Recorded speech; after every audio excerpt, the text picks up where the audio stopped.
నమస్తే, welcome to Aadya media. ఈరోజు మనతో పాటు స్టూడియోలో ఉంది పొలిటికల్ అనలిస్ట్ ముప్ప అనకామరావు గారు. నమస్కారం సార్. నమస్తే సార్, ఇప్పుడు జగన్ ఢిల్లీ టూర్ అని వార్తలు వస్తున్నాయి సార్.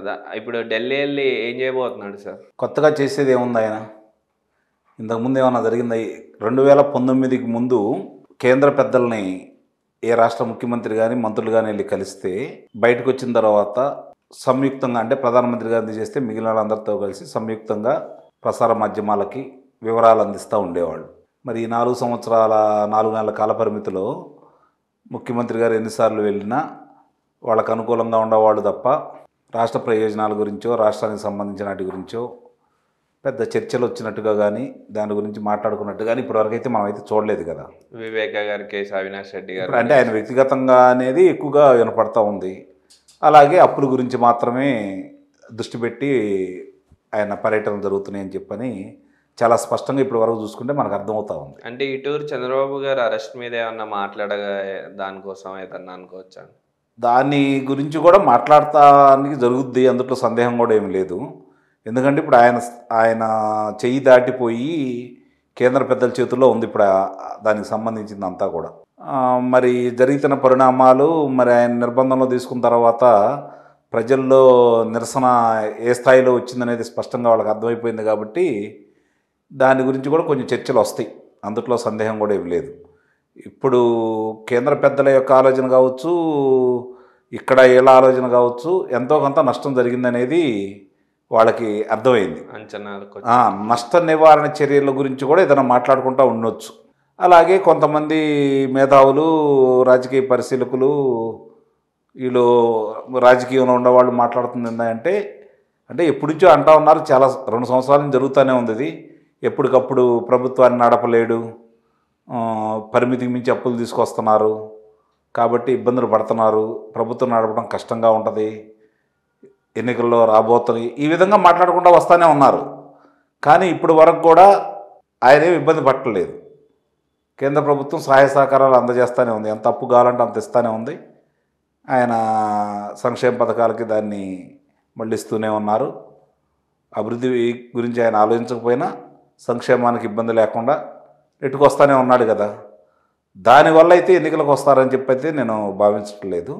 సరే, ఇప్పుడు జరుగుతున్న పరిణామాలు ఒకేసారి కేంద్రానికి రాష్ట్రానికి ఒకేసారి కనుక ఎన్నికలు జరిగితే దాని ప్రభావం ఏమైనా ఇబ్బందిగా ఉంటుందా, లేదా ముందుగా ఎన్నికలకు వెళ్తే ఎలా ఉంటుందనే ఆలోచన ఉందని చెప్పి కొంతమంది పెద్దల యొక్క భావన కూడా, ముందస్తు ఎన్నికల గురించి మాట్లాడటానికి దానికి కూడా అనుకుంటున్నారు.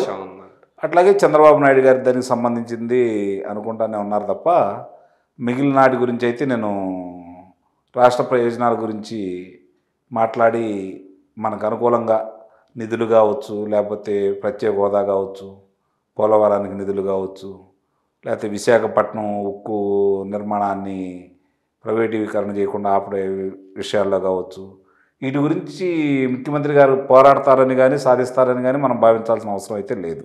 చాలా స్పష్టం అది. ఆశలు పెట్టుకోవాలి, అసలు ఆశలు పెట్టుకోకూడదు. అది పెట్టుకుంటే మనకంటే ఇంకా అమాయకులు ఉంటారని మాత్రం మనం భావించడానికి అవకాశం ఉంటుంది. ఇప్పుడు నిన్న కోర్టులో కూడా వాదనలు అంటే వీళ్ళ జడ్జిమెంట్లు వచ్చాయి కదా సార్, లేదంటే వార్తలు అనుకోండి, నిరూపించకుండా ఎన్ని రోజులు జైల్లో వేశారని వార్తలు.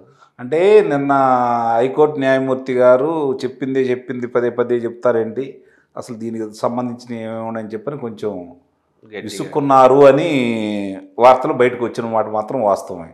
మరి అంటే 26వ రోజు ఇది చంద్రబాబు నాయుడు గారి నిర్బంధం. మరి ఇన్ని రోజులు కూడా, మరి ఇన్ని రోజుల తర్వాత కూడా ఇదిగో ఇక్కడ ఈ ధనం దొరికిందని కానీ, లేకపోతే ఇట్లా తప్పు జరిగిందని కానీ, మరి ఈ డబ్బులు పలానాలకు వెళ్ళినని కానీ, ఇప్పుడు వాళ్ళు చెప్తున్నట్టు ఈ డొల్ల కంపెనీలు, ఆ డొల్ల కంపెనీలకి డిజైన్ టెక్కాలు డబ్బులు పంపిస్తే మళ్ళీ ఆ డబ్బులు తిరిగి చంద్రబాబు నాయుడు గారికి అనుకూలమైన మనుషులకు వచ్చినాయి అని కానీ ఇంతవరకు వీళ్ళు సాక్ష్యాధారాలు కోర్టు ముందు ఉంచాల. కాబట్టి ఇంకా ఎన్ని రోజులు దీన్ని పొడిగించాలనే భావన న్యాయమూర్తి గారు కూడా వ్యక్తం చేసినట్టు ఉన్నారు. ఎందుకంటే ప్రజల్లో వస్తున్నటువంటి వ్యతిరేకత వాళ్ళకు కూడా తెలుస్తూ ఉంటాయి కదా.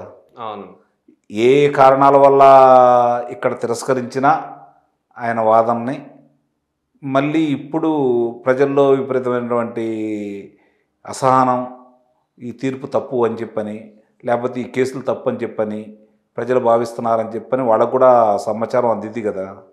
కాబట్టి వాళ్ళు కొంచెం దీని మీద ఇబ్బంది పడుతున్నారేమో అని అనిపిస్తూ ఉంది.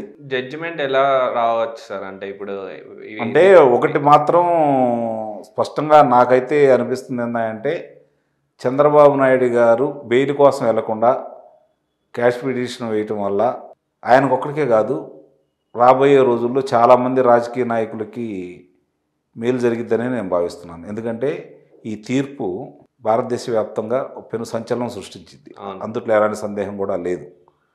కాబట్టి ఇది రాజకీయ నాయకులకి మేలే జరిగింది. ఎందుకంటే ప్రతి వాళ్ళు వచ్చి రాజకీయ కక్షతోటి ఇలాంటి చర్యలు తీసుకుంటా ఉంటే ఓడిపోయిన వాడు మనుగడ సాగించడం కష్టం. కాబట్టి దీనికి ఎక్కడొకటి అడ్డుకట్ట వేయాలి. దానికి మళ్ళీ ఒక తెలుగువానిగా చంద్రబాబు నాయుడు గారు భుజస్కంధాల మీద వేసుకొని తీసుకెళ్ళడం మాత్రం నేను చాలా గర్వంగా ఫీల్ అవుతున్నాను. నిస్సందేహంగా తెలుగువానిగా చంద్రబాబు నాయుడు గారు పుట్టిన నేల మీద ఒక తెలుగువాడిగా నేను కూడా పుట్టినందుకు గర్వంగా ఫీల్ అవుతున్నాను. ఎందుకంటే ఒక న్యాయమూర్తి కులాన్ని ఆపాదించి, అత్యుత్తమ న్యాయమూర్తికి కులాన్ని ఆపాదించి ఆయన దాంట్లో ఆ పదవిలో నియమించొద్దని చెప్పని ఇప్పటి ప్రభుత్వం పెద్దలు ఈ జగన్మోహన్ రెడ్డి గారు ఉత్తరం రాయటం కూడా జరిగింది. కానీ తన వాదన వినాల్సిన న్యాయమూర్తి గతంలో ఈయనకి వ్యతిరేకంగా నేను వాదించాను కాబట్టి నేను మీ దగ్గర ఉంటే ఏమన్నా ఇబ్బందా, నేను తప్పుకుంటాను, మీకు ఏమైనా అభ్యంతరంగా ఉంటే అని చెప్తే న్యాయం మీద ఉన్న నమ్మకంతో, తను ఏ తప్పు చేయలేదనే ఒక నమ్మకంతో మీరు అవసరం లేదండి, మీరు కొనసాగించండి, మాకు అభ్యంతరం ఏం లేదు అని చెప్పిన వ్యక్తికి ఎంత వ్యత్యాసం ఉందో ప్రజలు కూడా గమనిస్తూనే ఉన్నారు కదా. అవును, అది చంద్రబాబు నాయుడు గారి వ్యక్తిత్వం. ఇప్పుడు అడుగు జరుగుతున్న పరిణామాలు ఏంటంటే, కేంద్ర పెద్దలు కావచ్చు, రాష్ట్ర ముఖ్యమంత్రి గారు కావచ్చు, చంద్రబాబు నాయుడు గారిని చాలా తక్కువ అంచనా వేశారు. ఆయనకి బాంబులు పెడితే 50 అడుగులు పైకి వెళ్ళి కారు కింద పడితే దిగిన తర్వాత మిగిలిన వాళ్ళందరూ ఎలా ఉండారు అని చెప్పని అడిగిన ధైర్యశాలి ఆయన. ఇలాంటి అడిగి బెదిరిపోతాడని అనుకోవడం అనేది వీళ్ళ పిచ్చి భ్రమ. రాష్ట్ర ప్రయోజనాల కోసం ఆయన కొన్ని తప్పటడుగులు వేస్తే వేసి ఉండొచ్చేమో, కానీ ఆయన అయితే ఎవరికి భయపడే మనిషి కాదు, ఎవరికి లొంగే వ్యక్తి కూడా కాదు. అది ఇప్పుడే వాళ్ళకి అర్థమైపోతూ ఉంది. వాళ్ళకు కూడా ఇబ్బంది ఏంటంటే, భవిష్యత్తులో దేశవ్యాప్తంగా అందరినీ సమీకరించి ఒక ఘాటి మీద తీసుకొచ్చేసి ముందుకు నడిపే శక్తి అందరికంటే చంద్రబాబు నాయుడు గారికి ఒక్కడికే ఉందని చెప్పని కేంద్ర పెద్దలకు కూడా తెలుసు. కాబట్టి ఈయన్ని ఇక్కడికే, అంటే ఇప్పుడు జరుగుతున్న పరిణామాలు కేంద్రానికి కూడా కొంచెం ఇబ్బందికరంగా ఉన్నాయి కాబట్టి రాష్ట్రానికి పరిమితం చేసి బయటికి తీసుకురాకుండా ఉండటం కోసం వాళ్ళు ఎంతో ప్రయత్నం చేస్తున్నారు. వాళ్ళ గొయ్యిని వాళ్ళే తోముకొని మళ్ళీ ఈయన దేశ రాజకీయాలకు చక్రం తిప్పే విధంగా వాళ్ళే తయారు చేస్తున్నారు. వాస్తవంగా ఇవన్నీ వదిలేసి ఆయన నా రాష్ట్రం నా జాలు, అందరూ ఒకటే అనే ఆలోచనతో కేంద్రంలో ఉండేవాళ్ళని ఆయన తన పని తాను చేసుకునే వ్యక్తిని మళ్ళీ గెలికి తీసుకొని వచ్చేసి ఆయనకి లేనిపోయిన ప్రచారాన్ని తీసుకొచ్చేసి వాళ్ళ తలకులికి వాళ్ళే అగ్గిపొల గీసుకుంటున్నారని చెప్పని నేను భావిస్తున్నాను. ఓకే అండి, థ్యాంక్ యూ.